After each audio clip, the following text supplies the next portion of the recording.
Hello, my name is Nicholas Hassong. I'm the Manager of Test Administration at the Department of Testing Services at the American Dental Association, and today I am going to be talking to you about the dental admissions test, giving you a brief overview of the most important things that you should know before going into the DAT process.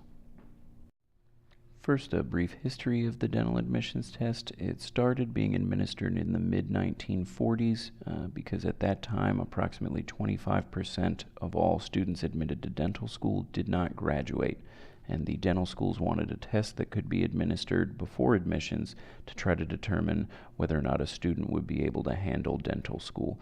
And in the time since, there have been numerous validity studies that show there is a correlation between performance on the dental admissions test and performance in dental school.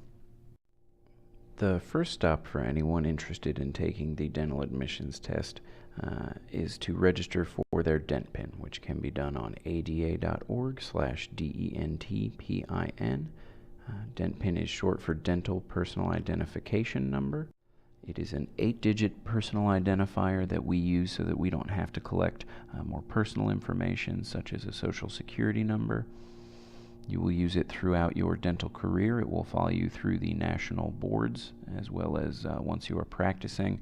If you are moving and need us to send your scores to any states or specialty programs, you will use your DENT PIN to request that. Again, you can register on ADA.org/DENTPIN. It is important to note that the name on your DENT PIN must match the name that you are going to present on your IDs when you show up to take the test. Otherwise, you could be turned away from testing and the testing fee that you paid will be forfeit. You would need to submit a new application and fee. Through the DENT PIN, you can also access My Account that shows any applications you have submitted, any score requests you have submitted, or tests you have taken. Unfortunately, right now, there is no way for us to give scores through the My Account feature or any other electronic means, but this is what it can show right now. Once you have registered for your DENT PIN, the next and probably most important step of the lead up to taking the dental admissions test is to read through the DAT guide. The guide is a downloadable PDF that contains a total walkthrough of the entire DAT process, much as I am giving you here today, but much more in depth. Most importantly, it includes all of the testing rules and regulations. When you submit the application to take the DAT, you will click a box that says you have read and understood all the rules and agree to abide by them. Please do read through them to avoid any misunderstandings or slip-ups further down the road. Here is a look at the homepage for the DAT, www.ada.org/DAT. It contains the guide as well as the application and the score requests. Essentially, any information you would need to know about the DAT is housed here. The DAT guide contains a complete breakdown of the test specifications, that is all of the subjects which will be covered on the test and how many questions there will be in each subject. I suggest that you use this as the basis for your study plan. There are technically no required courses as prerequisites for eligibility to take the dental admissions test, but I would strongly recommend making sure that you are comfortable testing in every subject that will appear on the test. The DAT website and the test specifications section of the guide will also be the place you would want to check if you have any questions about whether or not there have been any changes to test content. Once you have registered for your DENT PIN and read through the DAT guide, you can submit your application for the test on ADA.org/DAT. A common issue that we get when people are going through the application is you will come to a page where it allows you to select which schools you would like us to send your scores to after you have taken the test. At the time you submit the application, you may select as many of them as you want. They are included in the application fee. Any requested after the submission of the application costs $34 a piece. So we do recommend that you select every school, whether you intend to apply there or not, when you submit the application. There really is no drawback to doing this. Commonly we hear from people that they want to see their scores before deciding whether or not they're going to send them to schools. That there really isn't much of a reason to do that. let's say you took the test and did not like your scores and intended to retake it. When you retook the test and had those scores sent, the schools would then also see the previous test scores. When we send out scores, we send up to the 4 most recent sets of scores available. So from our point of view, it makes the most sense to just select every single school. From the time you submit the application, it takes us about 1 or 2 business days to process it. And then following that, you will get an eligibility email at the email listed on your dent pin explaining to you how to go about scheduling. Testing accommodations are available for anyone who needs them on the dental admissions test. The process for requesting them is outlined more in depth on the DAT website in the accommodations request form. Essentially, when submitting the application, there will be a box asking if you are requesting accommodations. Simply mark yes, and then send in your supporting documentation. The dental admissions test is a computer-based test that is administered by Prometric throughout the United States, its territories, and Canada. This chart here is a breakdown of the timing of the test. From the time the application is processed, a student has 6 months in which they can take the test. That 6-month window cannot be extended except under extreme circumstances. The DAT is administered nationwide on any business day. If the Prometric Center is open on the weekends, they also administer our tests on the weekends. The test can be scheduled on Prometric's website or through their 800 number. I recommend that if you have a specific test date in mind, that you schedule it 60 to 90 days in advance, just to give you a frame of reference on when you should be applying compared to when you intend on taking the test.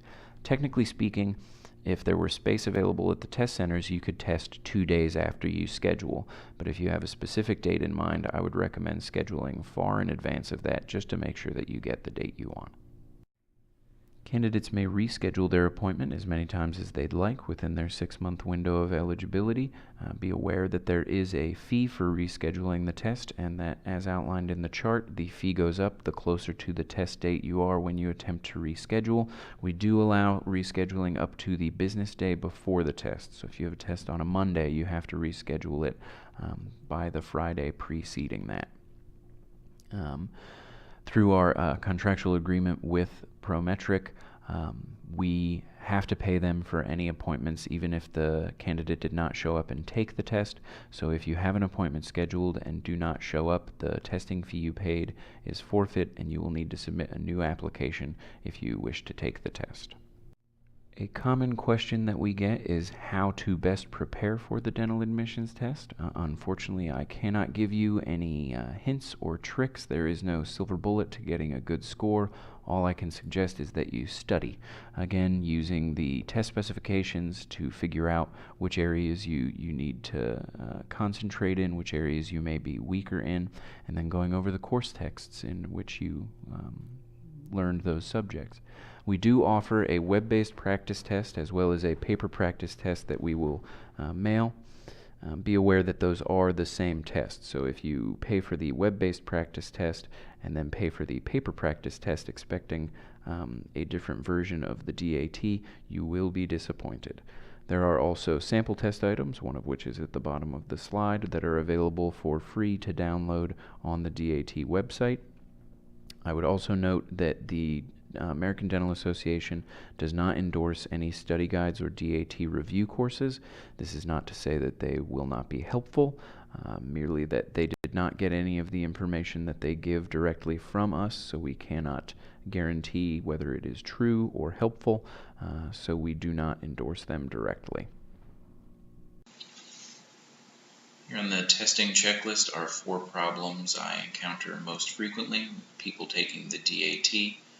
First, make sure that the primary and secondary ID you bring to the test center are current, that is, not expired. The primary ID must be government issued with your picture, name, and signature.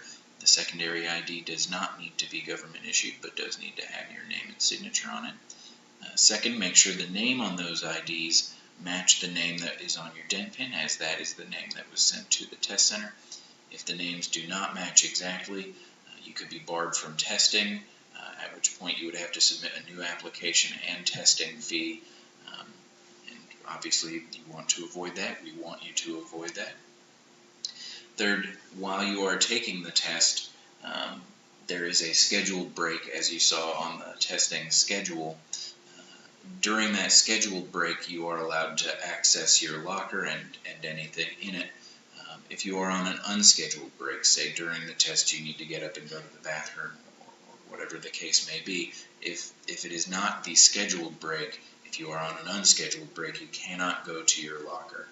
If you do access your locker and we cannot tell what you were doing, if we can't tell you weren't cheating, then your test scores could, in theory, be voided and you could be barred from testing for up to 2 years. Finally, if you encounter a problem while taking the test, stop testing immediately, notify the test center administrator, and do not resume testing until the problem has been resolved. If the problem is not resolved, email testingproblems@adea.org and let us know what happened and what you would like us to do. That has to be done within 5 business days after your testing appointment.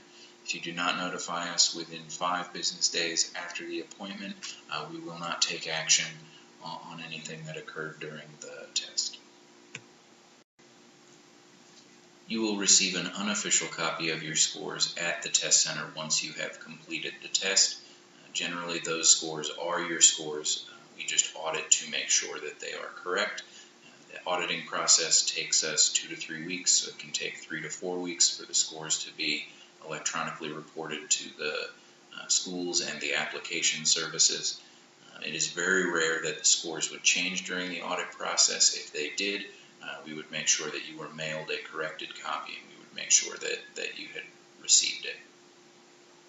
On the right is a brief breakdown of how the scoring process works. A more detailed explanation of that is available in the DAT User's Manual, which you can find by clicking that link.